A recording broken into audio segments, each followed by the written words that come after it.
Hello everybody, and welcome back to OMB Reviews. I am the critic who is a cynic. Hope you're doing well, and today we'll be looking ahead at the box office with the box office preview, which now includes some estimates for Disney's The Eternals, the next MCU film to come out, and also some updated numbers for the domestic opening for Dune, which has currently made up around $114 million worldwide with its very odd staggered release. So we'll talk about this in just a second, but make sure you please smash that like button, line up that fire button if you're watching over on Odyssey, and also make sure you're subscribed to the channel with that bell notification turned on. That way you know every time a new video or live stream goes live on the channel. So as you can see, Dune, first off, talking about Dune, has had an increase of 4% from last weekend in its estimates, expected to make $42 to $52 million in its domestic opening. Obviously a very low number there, and a lot of that has to do with the fact that this film is indeed expected to get very much hurt by the HBO Max day and date release,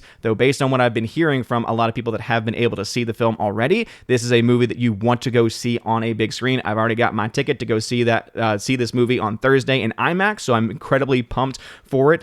Currently about 4 hours or so into the audiobook, so we'll see how far I get into it, but just nice to have a little bit of the background there, since this movie is supposed to be about half of the first book. And so if this film obviously is successful, they are going to make a second film, which will continue and complete the first novel. And I imagine that Warner Brothers wants this film to be incredibly successful so that they can then make more Dune films in the future. But as of right now, the updated numbers are expected to make $42 to $52 million in its opening weekend, which would mean by the end of its run domestically, they would expect it to make around $95 to $145 million worldwide. And so, or rather in its entire domestic run. So definitely not a very huge number there. If we add that in, let's assume it gets to $120 million, kind of, breaking the splitting the gap there. Let's assume it makes around $120 million or so. If you add on top of that the $114 million it's already made in these parts of the world where it has already opened, that would put it around 220. Let's maybe add on and tack on to that 250. So let's assume the film makes $250 million worldwide minimum.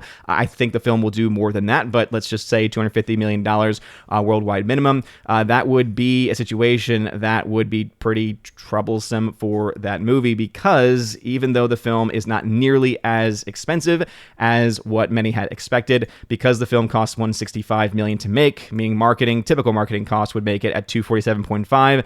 The break-even number for the movie is $412.5 million, and so if it can at least get to this number, it will break even and maybe even make a little bit of profit. It is definitely doable if we look to the modern, movies that have been coming out. It is something that we have seen films be able to get to that point, to reach the $400+ million number, but especially when we come to talking about Warner Brothers releases specifically, we know it has become a lot harder for those films to be as successful because of the HBO Max numbers. And again, if we just look to some of those films that have come out from Warner Brothers, we've seen films like Reminiscence with Hugh Jackman, capping out around $13 million worldwide. Again, very slow film there. Obviously, that is not one that many would say is comparable to the likes of what we find with a film like Dune, which is a much bigger film, a much bigger experience overall. But really, when you look to some of these big films, let's see, Space Jam 2 made $145 million worldwide. Again, some of these numbers have not been updated in a while because they dropped off so much, it was hard to really justify doing a box office update on them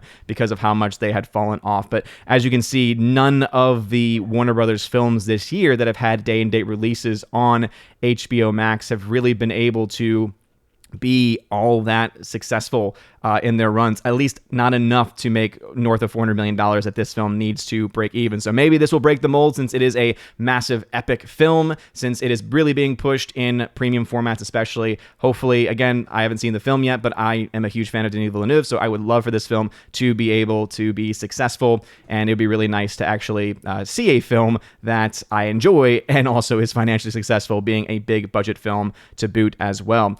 Speaking of other films set to come out very soon, obviously I'd mentioned at the very beginning of the video that we finally have some estimates for the Eternals, and Disney, it seems to be, or at least the industry experts seem to think that Eternals is going to perform very well, which is a bit odd, because something tells me when we get closer to the actual release date, these numbers might adjust down, if I had to guess, seeing that No Time to Die, the latest James Bond film, only made $55 million this past weekend, even though films like Venom made around $90 million.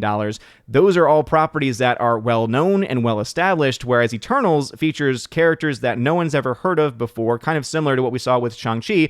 But even Shang-Chi's numbers, right, making around 70 million or so in his 3-day opening weekend, is still far below what this is here. So I imagine that they're expecting this film, because of an ensemble cast, because some of the actors are somewhat higher profile, that somehow that means that this would be more successful because of that. I don't know. It's just interesting to me to see that the industry experts are going this high this early. Now, it's still a ways out from release, and so this number obviously will change, will adjust, most likely will adjust down, but it could also adjust up for all that we know. But $82 to $102 million is what they think it will make opening weekend, meaning they think that this film is going to make over $200 million in the domestic market by the end of its run.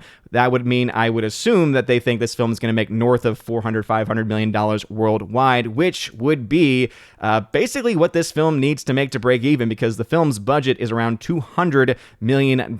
And when you take into account other films that have had similar cost, let me see if I can find one really quickly. So another film that cost $200 million. So let's take this one right here. The break even for a $200 million film is typically $500 million. And so let's assume that this film does well enough to make over $200 million. Let's say it also makes $200 million internationally. That would still put it well below the number it needs to break even. A bigger part of this is, of course, that Eternals is getting blacklisted from China. They are not going to have a China release as of the last update we've had. And a lot of that has to, of course, do with the director of the film, Chloe Zhao, who has said some very critical things of China in the past. So kudos to her for being critical of the commies there. And, you know, shame on Disney for trying to work out some type of deal with them. But in the end, this is actually something where it really doesn't impact the film all that much, because remember, the China numbers are very much a red herring. Just because you make $100 or $200 million in China really doesn't mean much of anything when you only get 25% of those receipts back in return. So it's just crazy to me that they are so willing to, all studios are so willing to work with the Chinese communists in such a way to make this kind of money, because they really don't get that much. They get shekels in return for the massive amount that is given instead to the Chinese Communist Party, which of course allows them to continue to do things like the Uyghur concentration camps, among many other things that Disney just wants you to forget about, and forget about their involvement with, especially when it comes to some of their previous films, like Aladdin and other things like that. But anyway, Eternals, expected still to do very well. But what do you think about this? Do you think that Eternals is going to make $200+ million by the end of its run domestically? That it's going to open up to $82 to $102 million? That it's going to perform better than Shang-Chi? Again, to me, Shang-Chi was at least something that you could sell a bit more, only because it had some martial arts stuff in it. In this one, all the trailers have been almost the same. You've seen the same footage, the same posters, the same everything. And there really isn't a whole lot as far as what I'm concerned, and obviously I'm a critic of Disney, you all know this, but even as trying to step back and look at it objectively, I don't really see what is compelling about this film, unless you're a huge Angelina Jolie fan, or a fan of one of the other actors that they were able to drag up for this movie. I really can't think of many reasons to want to go see it. Maybe there's a bunch of Salma Hayek fans out there. Maybe they're banking on this film doing insanely well in Mexico or something. I don't know. It's just kind of crazy. Obviously, their mindset's going to be, oh, well, diversity sells movies, and if this movie is success, guess what? That's exactly the narrative they're going to push, is, oh, it's successful simply because of its diversity, instead of saying, being honest here, hey, no, it was successful because of marketing, or because it did well with this market, etc. But whereas Shang-Chi had a market that they were very clearly directing that film at, Eternals does not really have that same ability at this point. Really, the only selling point for this movie is to try and say, oh, you ever want to find out why you have these eternal beings that didn't stop Thanos? Or do you want to find out who the new big bad in Phase 4 of the MCU is? And that is not always going to be enough for people to be able to go out and actually want to go watch this film. It does have a 45-day theatrically exclusive release, so it is only going to be available in theaters and not on Disney+, but is it going to be enough? I don't really know. But again, what are your thoughts about this? Do you think that Dune is going to perform better than what they expect? I personally think that Dune will perform better. Again, HBO Max is definitely going to have an impact on the numbers, and that's what's being reflected here in the opening. But I think there's enough people from all across the spectrum that are talking positively about this movie, saying you need to see it on a big screen, I think that's going to have an impact. So we'll have to, of course, just wait and see on this one. But what are your thoughts about Dune? Do you think that it's going to make money? And also, do you think Eternals is going to perform as well as this is saying in the domestic market? Let me know that in the comment section below as well. If you like this video, smash that like button, light up that fire button. If you're watching over on Odyssey, you're all amazing and beautiful people. Hope you all have a wonderful rest of your day. And as always, God bless.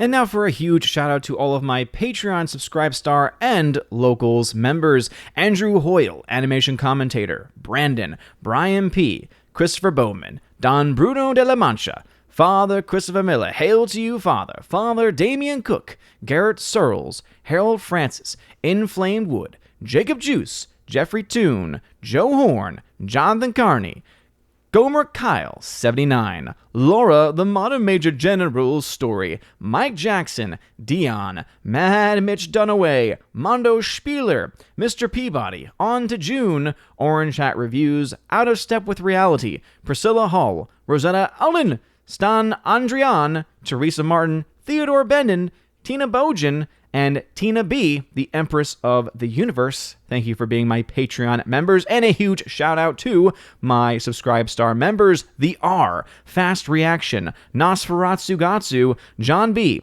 Perpetual Punster, Mr. Roy, Glinzer, J. Alex McCarthy Jr., Dean Heist / the new number 2, J-Rod the Beer Guru, and ZK-Man. Thank you very much for supporting me over on Subscribestar. And to my one Locals member, Robert Barnes, thank you for supporting me over on Locals. And if you want a name shouted out, or your name rather, shouted out at the end of every single live stream and video, please consider joining on one of those platforms, either Patreon, Subscribestar, or Locals. Links to that can be found in the description. Look at that top link especially. It's called the Willow link there. It'll give you links to all the social media platforms and also ways to support the channel. If you want to be an Army of Asgard level or above member, you can get access to giveaways that I do every single month. I give away 4Ks, Blu-rays, all kinds of stuff. It is a lot of fun. Also, if you join at the Keeper of the Bifrost level, you get access to all of that. Plus, you get access to an exclusive podcast that I do with John the Flick Pick Flickinger.